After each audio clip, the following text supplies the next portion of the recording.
In a serene village nestled between rolling hills and lush greenery, two cousins, Okonkwo and Ikenna, live their lives intertwined by blood but driven by contrasting destinies.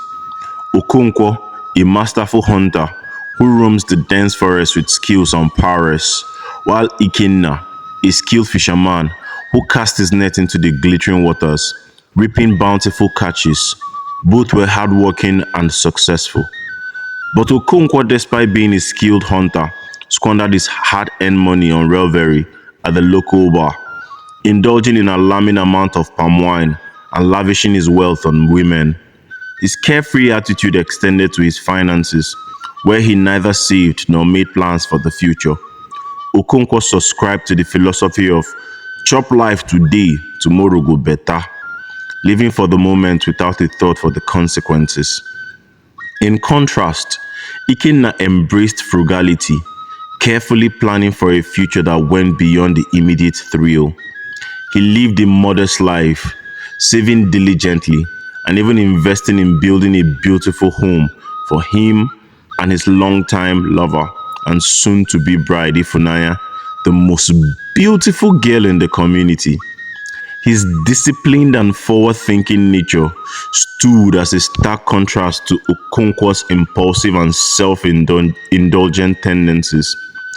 A shadow of envy cast itself upon Okonkwo's heart as he perceived Ikenna's success as a reflection of his own stagnation. Okonkwo's envy was fueled not only by Ikenna's success, but by the stark contrast in their lifestyles. One fateful morning, Ikenna, unaware of the brewing jealousy and animosity in his cousin Okonkwo's heart, came to his house to inform him of his wedding plans to his longtime lover. Okonkwo acted excitedly as he danced and commended Ikenna about the development, but secretly in his heart, he was boiling hot with rage and envy as he thought to himself, how come Ikenna has his life in order and I haven't as much as a bicycle in my name? He must have gone to a witch doctor to switch our destinies because I know I'm better than him in every way, and he must be using charm to get ahead, he thought to himself. I must go and see Agumbi, the great and powerful witch doctor, to reverse this charm he used on me. Okonkwo turned to a local witch doctor who, after several consultations, dismissed the baseless allegation against Ikenna. However, the festering envy within Okonkwo persisted, driving him to a dark and dangerous path. After several months of being married and having a mind-blowing success in his business, Ikenna had saved enough to move to the city in search of greener pastures, and once again, he felt the need to confide in his cousin and his close confidant. His snake of a cousin once again acted excitedly for him and even prayed for him while burning inside with so much envy and jealousy. Enough is enough, he exclaimed. Ikenna has built a house, married the finest woman in this community, and now about to move to the city? Impossible. That will only happen over my dead body. I must put him in the ground where he belongs. And Okonkwo came up with a plan to kill his cousin. He invited Ikenna to his surprise bushmeat send-off party with friends, luring him into the thick bush as the venue. While searching for the venue, Ikenna innocently was ahead of Okonkwo as they walked the bush path, when suddenly Okonkwo picked up a huge stick and struck Ikenna on the head from behind. He dragged his steel body into the forest, dug a hole, and buried Ikenna. Days passed by with Ikenna missing, and concerned family, friends, and well-wishers gathered to comfort his heavily pregnant wife Ifunanya. And after the third day, Okonkwo seized the opportunity to falsely accuse Ikenna's pregnant wife of knowing what had happened to her husband, turning everyone against her.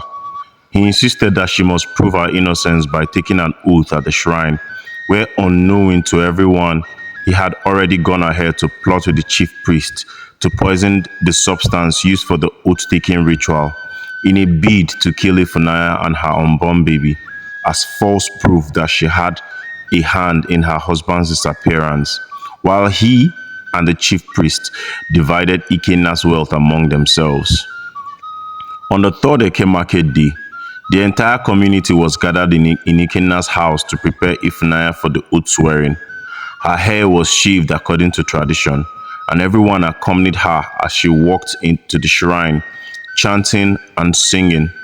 On the brink of tragedy, the chief priest handed Ifunanya the substance and had her recite the ritual incantations as everyone watched in suspense. And as she was about to drink the poison substance, fate intervened as a man raced into the shrine and knocked the substance out of Ifunanya's hands. And as she looked up, she saw her husband Ikenna with a bandage on his head, and the entire village stood in shock and surprise. It can't be, exclaimed Okonkwo. Touch me. I am well and alive, said Ikenna with a shaky voice and tears rolling down his eyes. It can't be. I watched you die. I buried you myself. So you thought. But as the gods will have it, a kind palm wine tapper who was up a tree saw the entire incident and rushed after you left me to die and dug my almost lifeless body out. He recognized me from the market as the fish seller whom he always bought fish from and took me to his house and nursed me back to health. With tears in his eyes, he asked Okonkwo, "Why, brother? What did I ever do to you?" Okonkwo replied, "Who do you think you are? Raising your shoulders in pride and having your affairs in order, while my life the opposite. You have built a house, married the most beautiful woman in this village, and now you want to relocate to the city? You can't have it all, Ikenna. I promised to deal with you and take it all. I planned with the chief priest so that we would eliminate your wife and unborn child and take all you have and divide it among ourselves."